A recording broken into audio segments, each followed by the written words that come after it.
Welcome to Unheard Stories. Before we dive into today's wild story, let me ask you something. Where are you watching from? Drop your location in the comments below. I love seeing how far this channel reaches. Also, if you're into shocking tales of betrayal and revenge, you're in the perfect place. This is Unheard Stories, your go-to for the juiciest cheating stories with twists you won't see coming. Don't forget to hit that subscribe button and turn on notifications. Trust me, you won't want to miss the upcoming stories. They only get crazier from here. Now imagine, you're living your ordinary life, trusting the people closest to you. But then, out of nowhere, your world falls apart. Today's story is about betrayal, heartbreak, and ultimately, sweet revenge. Stick around to find out how one man turned his pain into power and made sure those who hurt him faced the consequences. It all started with what seemed like a harmless mystery. For weeks, I noticed odd things around the house. Crumbs on the counter, Max's food scattered on the floor, even the trash can tipped over. Max, my overly curious Labrador, wasn't the culprit. I suspected a sneaky raccoon was slipping in through his pet door for free meals. When I mentioned it to my wife, Rachel, she waved it off. "You're imagining things," she said, not even looking up from her phone. "Maybe you're leaving the pantry open again." Her dismissal felt odd, but I let it go. I decided to get proof, not for her but for my own peace of mind. That weekend, after another round of scattered trash, I set up an old Wi-Fi camera in the kitchen, pointing it directly at the pet door. I figured it would catch the little bandit in action. And sure enough, a few days later, I saw it. A chunky raccoon waddling in, grabbing an apple and slipping back out. Mystery solved, or so I thought. But I left the camera running, just in case. A week later, I was scrolling through the footage, expecting to see more raccoon visits. Instead, what I found left me cold. There, in my kitchen, was Rachel, and she wasn't alone. She was with Liam, my childhood best friend. He was leaning against the counter, laughing as Rachel poured him a glass of my favorite whiskey, the bottle I'd been saving for a special occasion. They clinked glasses, and then Rachel leaned in, touching his arm, her face way too close to his. I paused the video, my heart pounding. This couldn't be real. I rewound it, praying I'd misinterpreted what I saw. But it was all there. The smiles, the gestures, the undeniable intimacy.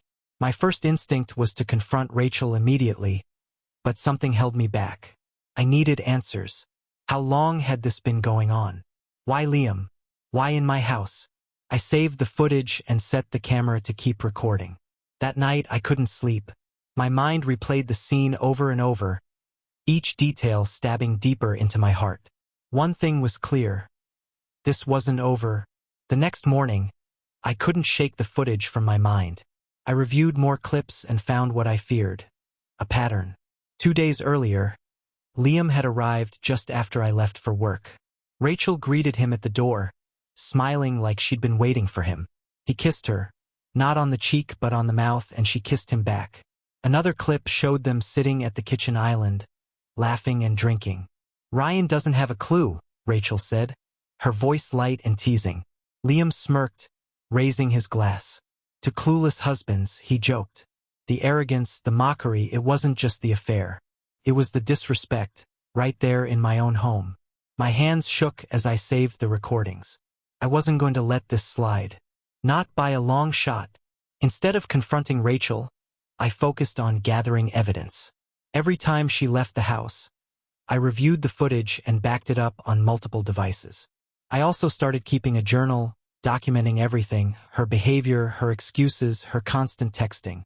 One evening, I found an email thread on her laptop. She and Liam were discussing plans to sell the house and split the money. "Once we sell, we'll have enough to start fresh," Rachel wrote. They were planning to gut my life and leave me with nothing. Fueled by rage and hurt, I contacted a lawyer, Marcus. I showed him the evidence, and his response was calm and reassuring. "You've got a strong case," he said, "but don't act impulsively. Document everything and stay ahead of them." For the first time in days, I felt a flicker of control. They thought they were untouchable, but they had no idea what was coming. A few days later, Liam showed up at the house.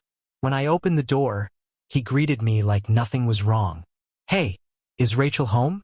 She asked me to help with some things around the house. I leaned against the doorframe, blocking his view. "You mean like drinking my whiskey and screwing my wife in my kitchen?" I said, my voice cold.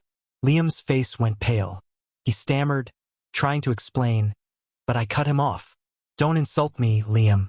I know everything. The footage, the emails, your pathetic plans to sell my house. How long has this been going on?"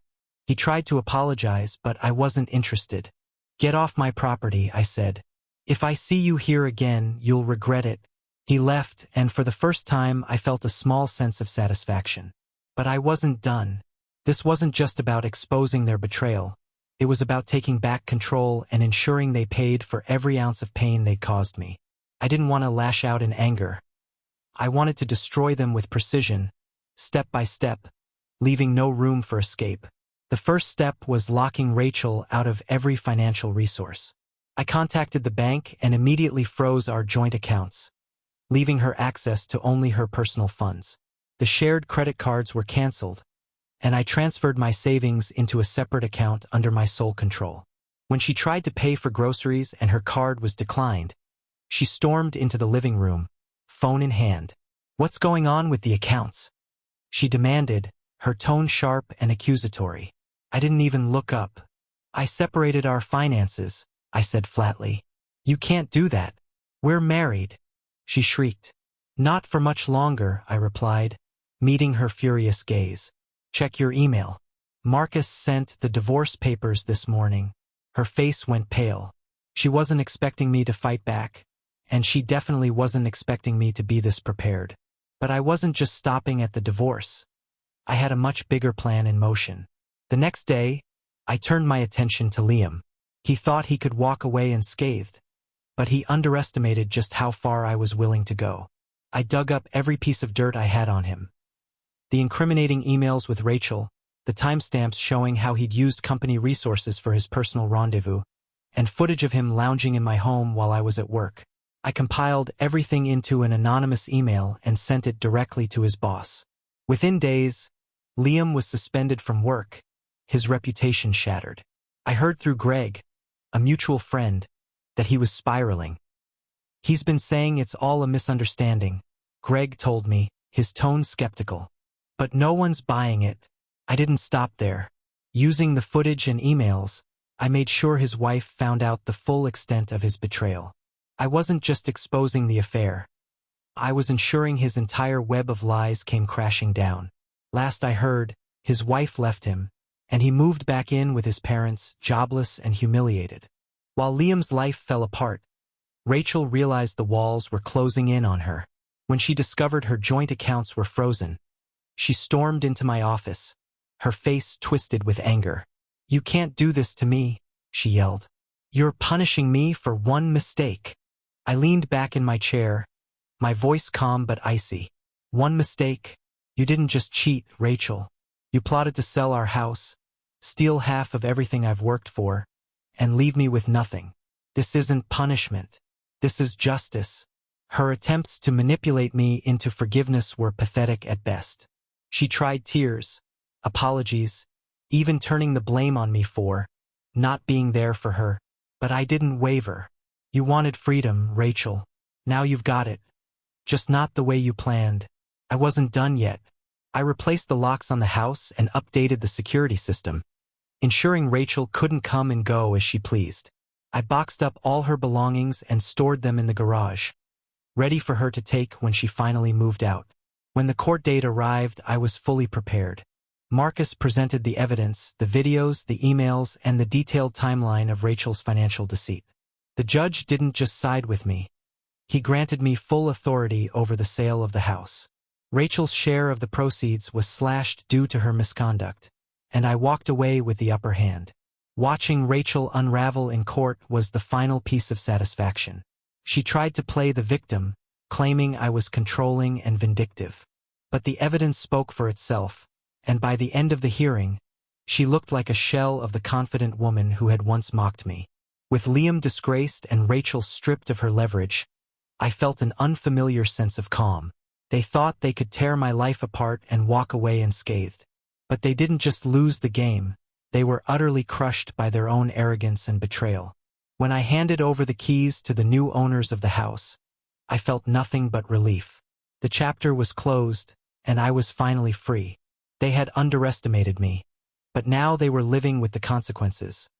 Jobless, humiliated, and left with nothing but the wreckage of their own actions. As the dust settled, I realized something profound. This wasn't just about getting revenge. It was about reclaiming my life from the ashes they tried to leave me in. I didn't just survive their betrayal. I came out stronger, smarter, and more in control than ever before. With the house sold and the divorce finalized, I moved into a new home, one that represented a fresh start. There were no ghosts of Rachel or Liam here, no tainted memories lurking in the corners. Every decision I made was for me and me alone. For the first time in years, I felt free.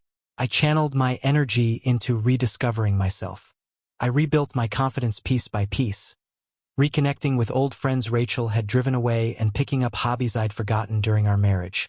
I turned a spare room into a woodworking shop, finally indulging in the passion I'd put on hold for years. Each project I completed felt like a victory, a reminder that I was capable of creating something beautiful from nothing. While I was moving forward, Rachel and Liam were sinking deeper into the mess they had created.